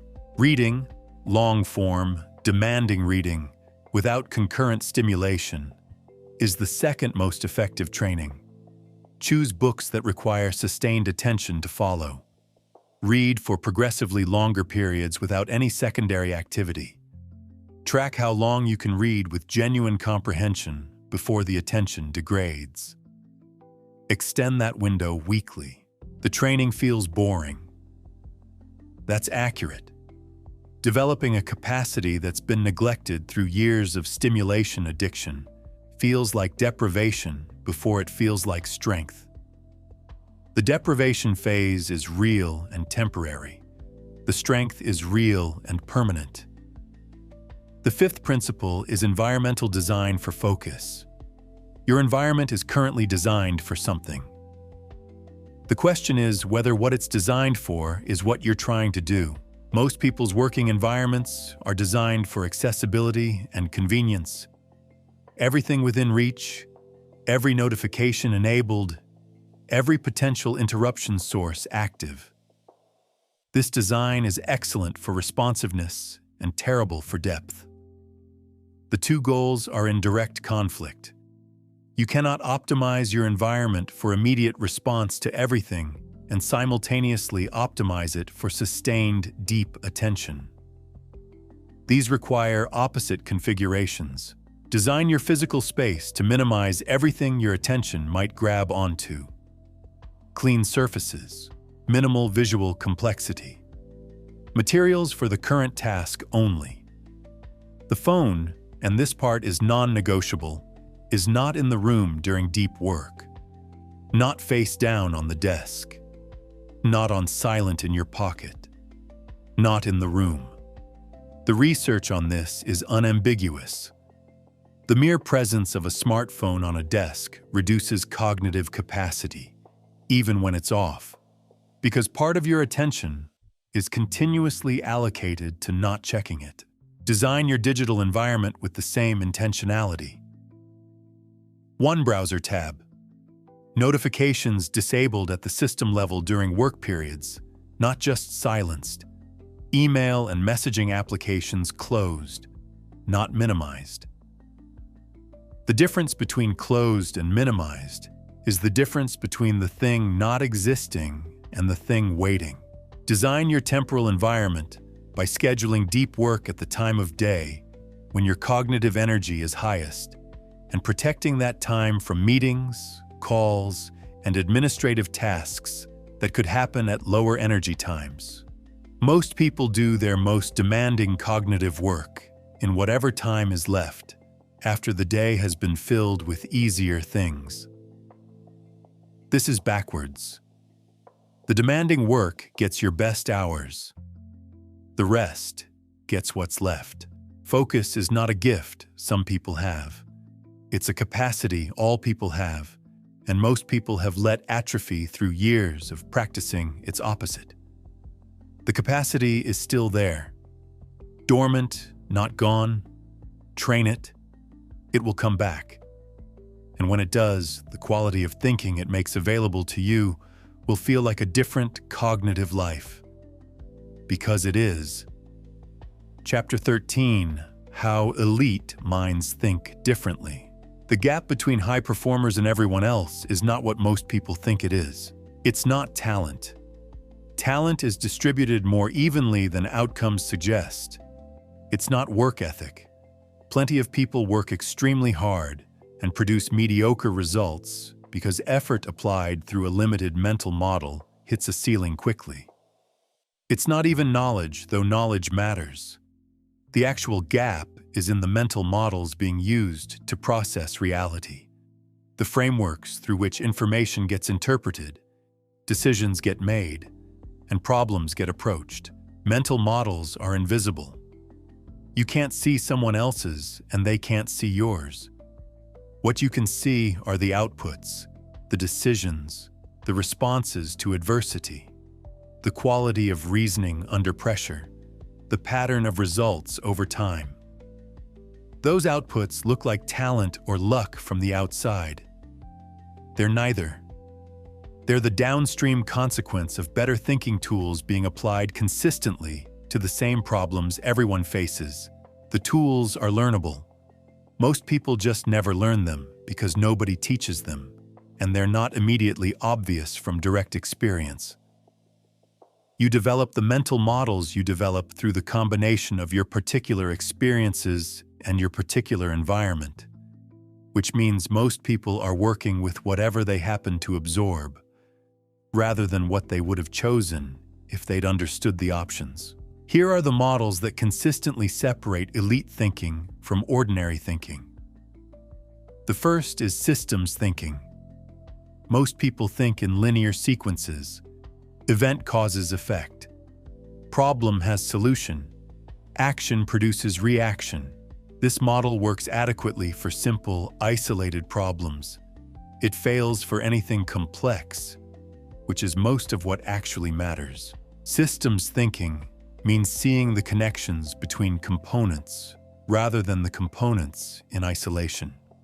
Understanding that changing one variable in a system changes others, sometimes the ones you expected, often ones you didn't. Recognizing that the same intervention in a complex system can produce opposite effects depending on where in the system the intervention occurs. Identifying feedback loops, cycles where an output becomes an input that affects subsequent outputs, and understanding whether those loops are amplifying the problem or dampening it. The practical difference between linear thinking and systems thinking is visible in how people approach persistent problems. Linear thinkers address symptoms directly and are perpetually frustrated that the symptoms keep returning. Systems thinkers find the feedback loop that's maintaining the symptom and intervene there. One approach keeps you busy, the other actually changes things. When something in your life isn't working despite repeated direct effort, you're probably applying linear thinking to a systems problem. Step back. Map the whole system. Find the leverage point. Intervene there rather than at the symptom level. The leverage point is almost always less obvious than the symptom and more effective than any direct intervention on the symptom. The second is probabilistic thinking. Most people think in certainties. They want to know what will happen. When they can't know what will happen, which is always, they experience this uncertainty as a problem, rather than as simply the condition under which all decisions are made. They delay decisions waiting for certainty. They make decisions based on hope rather than probability. They're devastated by outcomes they should have expected given the actual odds. Probabilistic thinking means getting comfortable operating in uncertainty while making better decisions within it, not hoping for the best outcome. Estimating the actual distribution of possible outcomes, weighting them by likelihood, and choosing the action with the best expected value across that distribution. Not the best possible outcome, the best probable outcome accounting for all possibilities. This sounds like it requires sophisticated mathematics.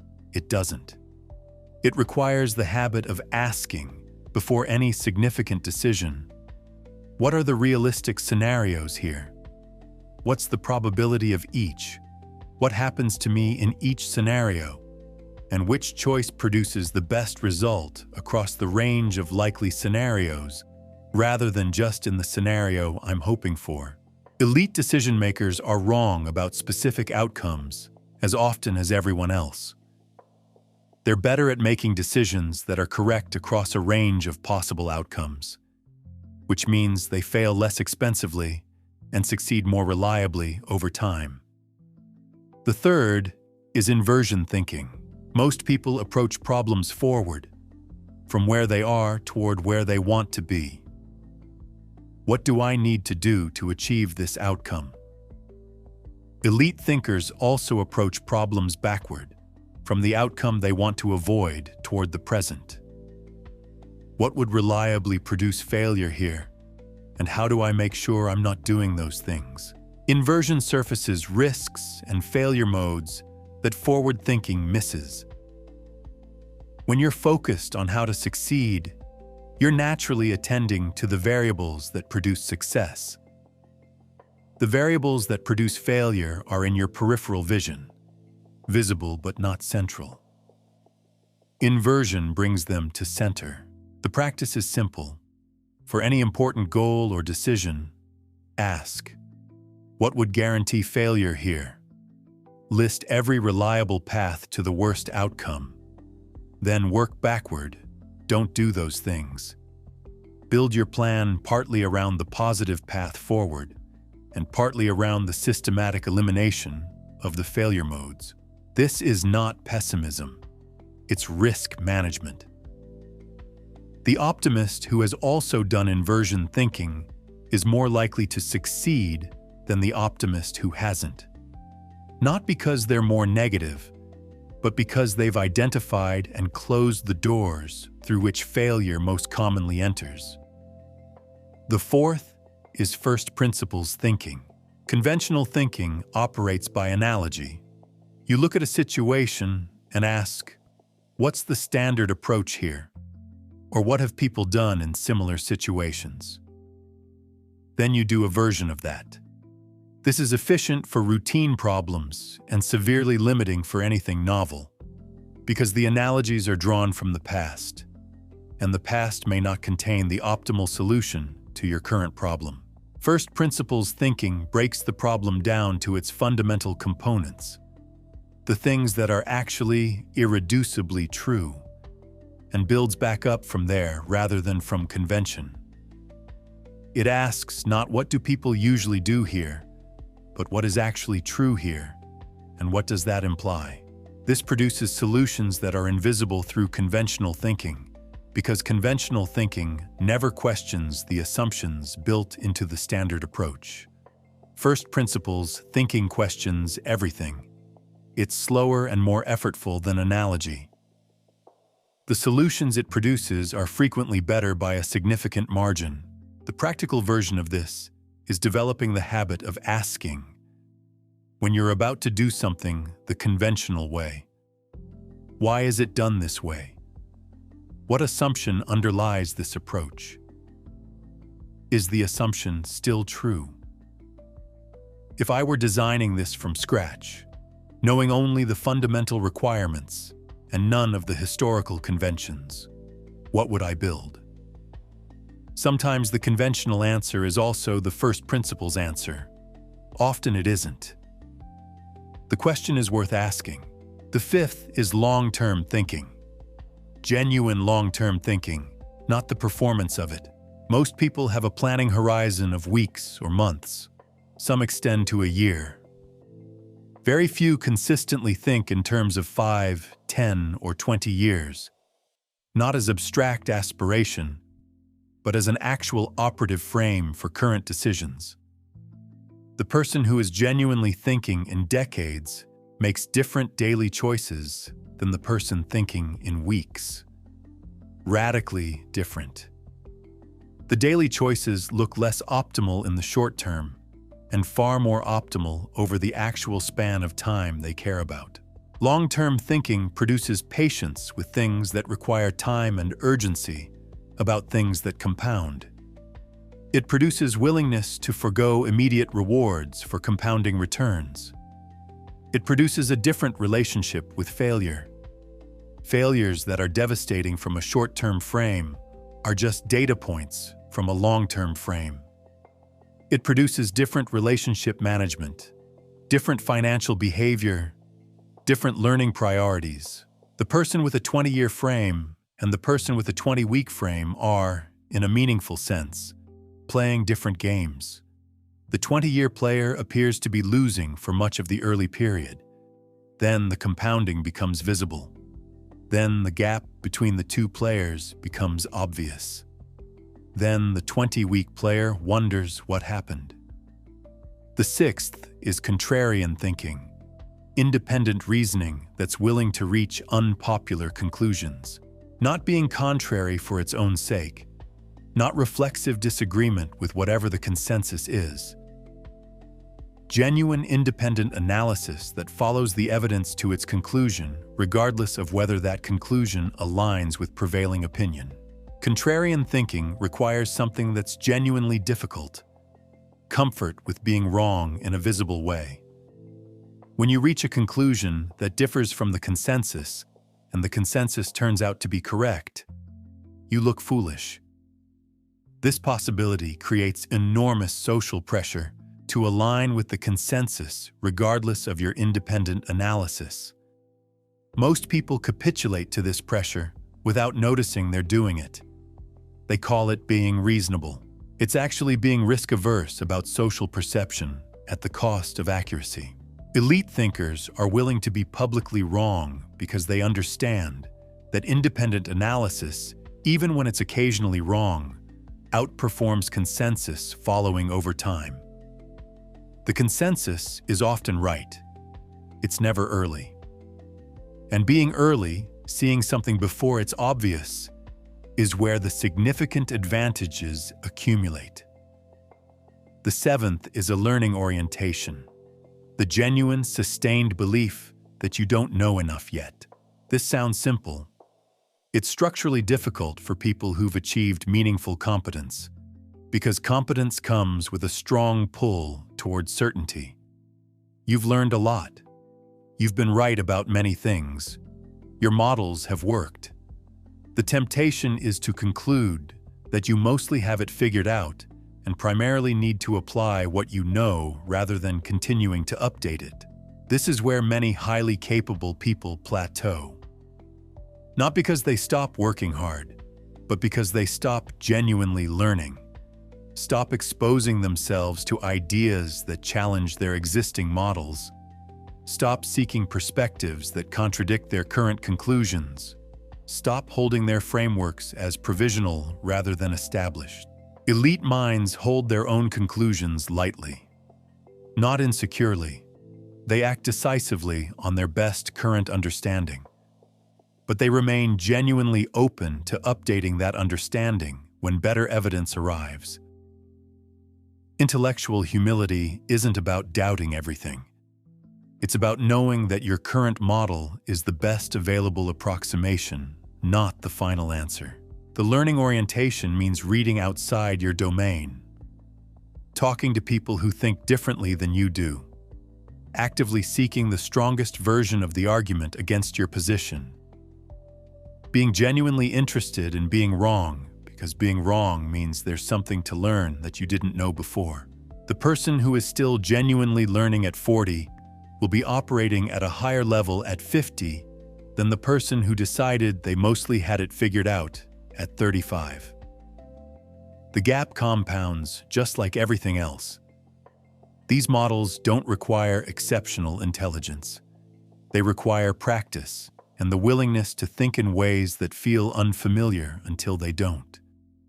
Most people never develop them because most people never realize they're missing them. Now you know they exist. The question is what you do with that. Nobody tells you that a clean mind is quieter than you expected, not empty, not blissful, not the cinematic clarity of someone who has arrived somewhere permanent and can now relax. Just quieter. The constant low-frequency noise that you'd normalized so completely, you stopped hearing it as noise. The comparison loop, the self-criticism, the ambient anxiety about outcomes you can't control. That noise diminishes, not all at once. Gradually, the way a headache leaves. You don't notice it going. You notice, at some point, that it's been gone for a while. What remains is functional, clear, genuinely yours. Decisions that used to feel overwhelming feel manageable. Not because the stakes are lower, but because the thinking process isn't contaminated by old fear. Work that used to feel impossible to sustain feels absorbing. Not because it got easier, but because your attention is no longer fighting itself. Relationships feel different when you're not navigating them from a position of insecurity or performing a version of yourself assembled from other people's expectations. This is not enlightenment. It's just what a mind feels like when it's working properly, which, it turns out, most people have never experienced as adults. They've been running contaminated software for so long that the contamination became invisible. The baseline was broken and they called it normal. Here's the uncomfortable part that comes with a functioning mind. When the external excuses quiet down, when the mental noise that was absorbing your attention and your energy is no longer dominating the environment, what's left is clarity about what you're actually doing with your life. What you're building, what you're avoiding, what you've been postponing under cover of being too stressed, too distracted, too overwhelmed to address it. A clean mind removes the cover. That's not a comfortable gift. It's an accurate one. And accuracy, as this entire process has been demonstrating, is where real change begins. You are not a finished product. The mind you have at the end of this process is not the mind you'll have in 5 years if you continue the work. It compounds. The clearer the thinking, the better the decisions. The better the decisions, the better the results. The better the results, the stronger the belief in your own capacity. The stronger the belief, the bolder the attempt. The bolder the attempt, the larger the life. That's the actual return on this investment. Not a mood upgrade, a compounding trajectory. The work doesn't end here. The world will keep attempting to recontaminate. The old patterns will occasionally resurface, loud and convincing, arguing for their reinstatement. The noise will find new forms. Your job is not to achieve a permanent state of mental purity. Your job is to keep choosing clarity over contamination, one decision at a time, with enough consistency that the choosing becomes character. You started this with a mind that was running someone else's code. What you do with yours from here is entirely your call.